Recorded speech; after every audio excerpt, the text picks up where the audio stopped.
Olá, pessoal da psicopedagogia, pessoal da Pascoal Dantas, que bom estar aqui com vocês novamente.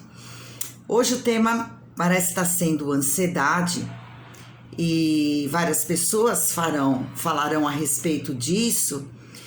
E eu queria trazer um pouquinho a questão do papel do psicopedagogo nesse momento. Como que ele pode estar servindo de ponte, né, para que essa questão da ansiedade diminua com a criança que talvez esteja em atendimento com ele e mesmo em relação à família e da criança com a escola.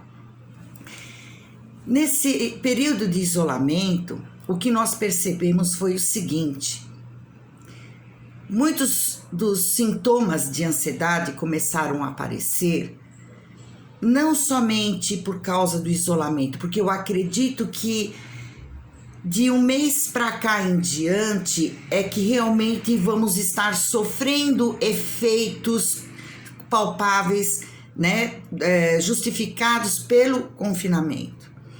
O que aconteceu logo nos primeiros 3 meses é que as pessoas que já vinham trazendo sintomas de ansiedade, nessa época de isolamento, ficaram mais emergentes. E as pessoas estão em casa, estão junto com a família, estão se olhando, muitas vezes estão sozinhos, isolados, e de certa forma encontraram um meio para se enxergar, para ver que algumas coisas não estavam bem. E além de nós trazermos esses sintomas antes da época da pandemia, claro que toda a reestruturação de rotina, expectativas de como é que vai ficar o emprego, como é que vai ficar a escola, como é que vamos ficar longe das crianças, dos nossos amigos, de alguns familiares. Então isso tudo começou também a acentuar quem já vinha com sintomas de ansiedade, e agora, depois de alguns meses, é que está aparecendo esses sintomas nas pessoas que estão precisando ficar em isolamento. E o que acontece é que a questão do medo, do desconhecido, do novo, causa um pouco de instabilidade e, ao mesmo tempo, você precisa continuar sendo produtivo. Então, você carregar o seu dia a dia de rotina diferenciada, expectativas, preocupações, você precisar o tempo inteiro se reinventar, coisas que você fazia antes, que faziam parte da sua rotina, você precisou remodular, encontrar uma nova saída, né? Aquela questão do poder de adaptação precisou ser muito bem desenvolvido. E claro que tudo isso expande o cérebro, torna você mais criativo, mas gera instabilidade também. Então, começam a aparecer alguns sintomas de irritabilidade, de desespero, um sentimento de não estar dando conta, muitas preocupações com o financeiro, preocupações com a saúde, e você começa a alterar toda uma bioquímica do seu cérebro, como também questões hormonais implicadas no transtorno de ansiedade. E sabemos que nossas crianças também estão sentindo isso. Elas estão isoladas, elas não podem descer no prédio, elas têm pouca comunicação com avós, com familiares que estavam acostumados, estão com os pais o dia inteiro à volta dela. Muitas vezes ela precisa ir para o quarto, fazer silêncio, porque os pais estão trabalhando online. E toda essa rotina alterada mexe bastante com a criança. E aquela coisa, como nós já conversamos, em casa somos mais lentos. e a criança começa a não achar espaço ou horário para fazer a lição de uma forma mais tranquila, porque tem estímulos distratores. As escolas exigem que elas deem cabo de toda aquela lição, muitos não estão conseguindo dar, muitos têm dificuldade de compreender por meio de uma aula online ou por meio de vídeos, não estão conseguindo se organizar na rotina, porque não é só a rotina dele de estudante, é a rotina de uma casa. Então, o que o psicopedagogo poderia fazer para mediar? Né? Entender como é que está essa criança, mostrar a ela que compreende que as coisas estão difíceis e orientá-la que ela vai fazer à medida que ela consegue fazer as coisas. E que todos nós estamos assim, estamos fazendo aquilo que nós estamos conseguindo. Então, além do contato com a criança para saber como é que está a realidade dela, ela pode também entrar em contato com a escola e levar um pouco do que está acontecendo com essa criança. E será que é só com essa criança que está acontecendo? Porque os amiguinhos conversam pelo WhatsApp e a criança traz esse referencial. Eu não estou conseguindo, mas meus amiguinhos também não. Ou então ela fala, eu demoro mais para fazer a lição. Eu vejo que meus amiguinhos me chamam online para brincar de joguinho e muitas vezes eu ainda estou fazendo e terminando as minhas tarefas. Levar isso à escola, para que a escola tenha um olhar um pouco mais generoso por essa questão da criança não conseguir se organizar. O psicopedagogo pode também fazer algum tipo de planilha, de quadro de tarefas com desenhos e fazer combinados com ela e com a família para tentar organizar alguns horários e não infartar horários. Então, a gente perceber o quanto que a criança consegue trabalhar por dia, né, em cima das suas tarefas de escola e determinar alguns horários. E aquilo que expandir aquele horário, ela vai fazer num outro momento, ou talvez vai ocorrer dela não conseguir fazer algumas coisas. Aprender a administrar, aprender a ver qual que é a tarefa que é mais difícil, então que talvez ela precisa de um tempo maior, qual que é aquela que ela está indo muito bem e talvez ela não precisa fazer uma lição de casa a respeito daquela, né? Ajudar a administrar a rotina dessa criança. Também mediar essa situação com os pais, né? Porque a escola cobra, os pais fazem pressão, então conversar com os pais, torná-los conscientes de como é que está o tempo, o rendimento dessa criança e todos tentarem harmonizar esse ambiente.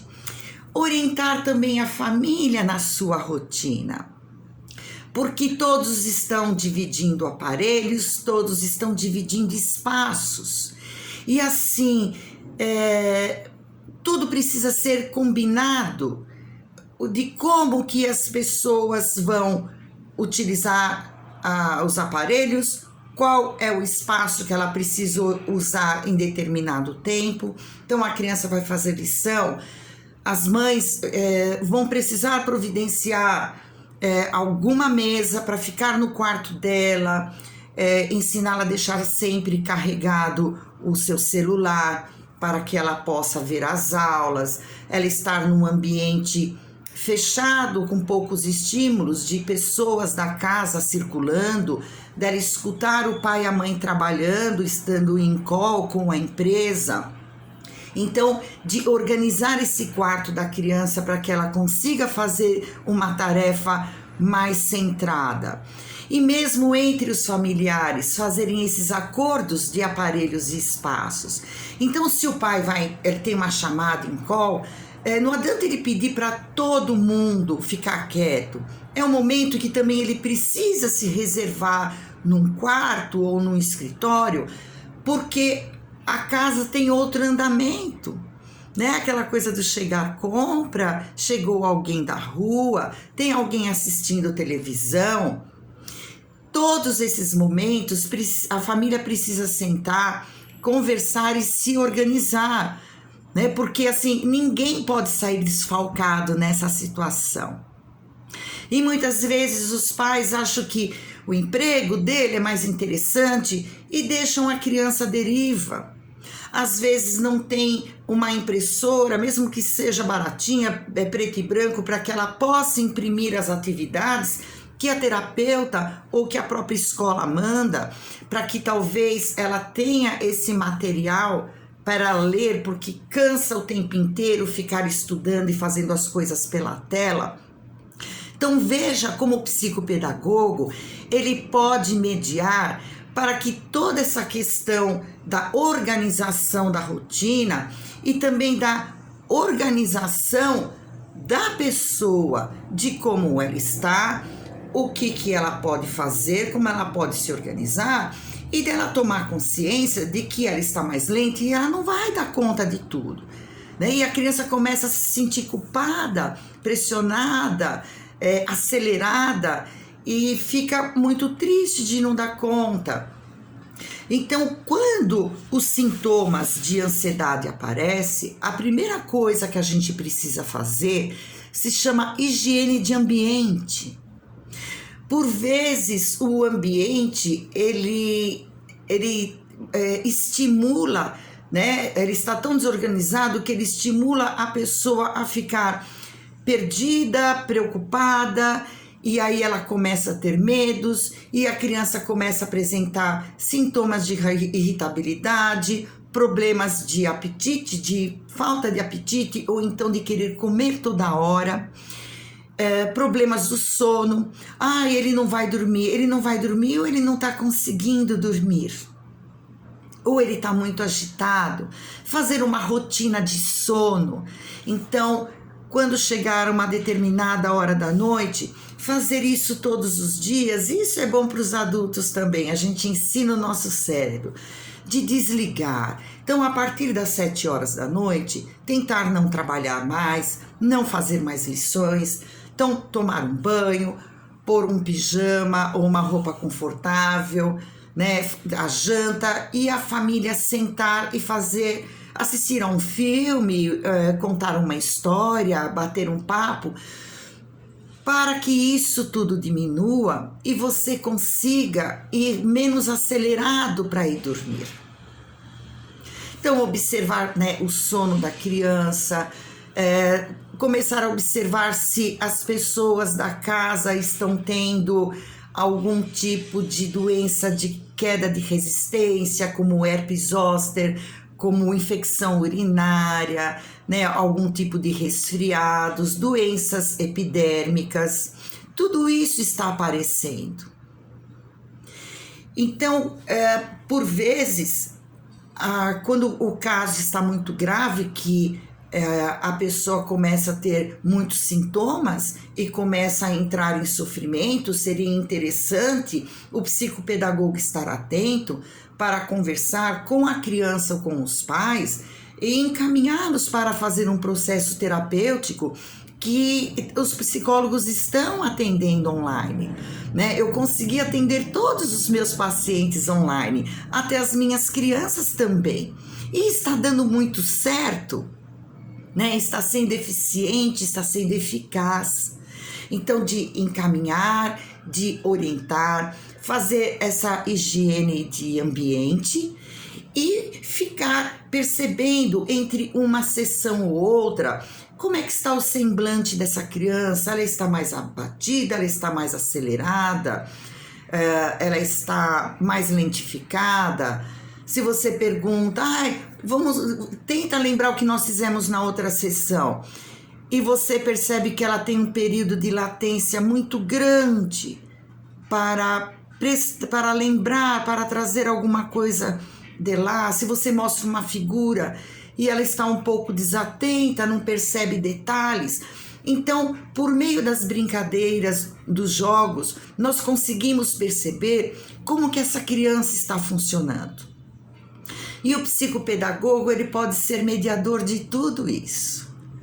Até pessoas que ficam enfermas, dele fazer uma ponte dessa criança ou com a escola ou com a família, né, de estar orientando a família, de todo um trabalho psicoeducacional.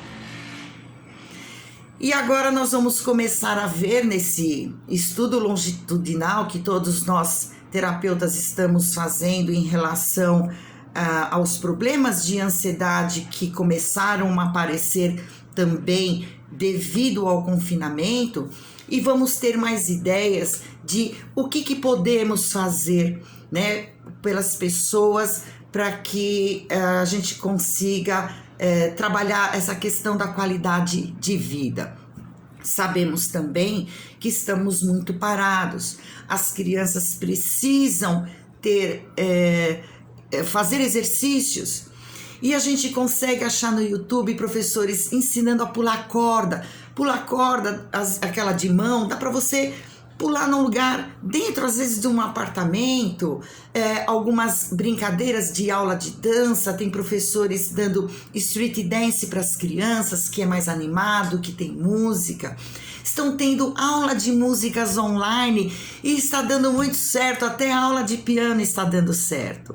Então vamos trabalhar mente, vamos trabalhar o corpo, porque se o corpo padece, a mente também entra em colapso. Então vamos nos cuidar. E aí eu falo para os meus amigos pedagogos, né? Vamos ficar a postos para ver o que a gente pode fazer para as pessoas, né? E talvez programar algum tipo de organização, de terapia, para que elas possam ficarem mais tranquilas, diminuir os sintomas de ansiedade e poder seguir, porque isso ainda vai levar muito tempo, não é mesmo? Então, ok, boa tarde a todos, muito obrigada.